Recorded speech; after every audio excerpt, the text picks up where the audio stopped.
अस्सलाम वालेकुम सामीन। 15 रजब उल मुरज्जब है, 7 फरवरी है। खबर का उन्वान है तुर्की और सीरिया में आए जल्जले की ताज़ा रिपोर्ट।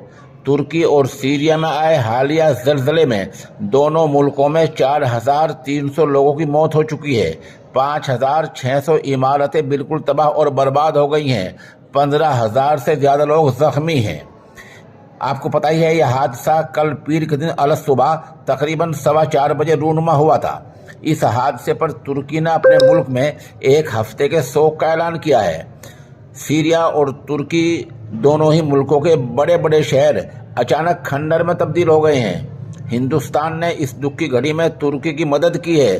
चुनाचे हमारे यहाँ से बचाव टीम और राहत का सामान जा चुका है। अमेरिका और दूसरे मुल्क भी मदद के लिए आगे आ गए हैं। अक़वाम मुत्तहिदा की तरफ से जारी बयान में कहा गया है कि मरने वालों की तादाद में और भी ज़्यादा इजाफा हो सकता है।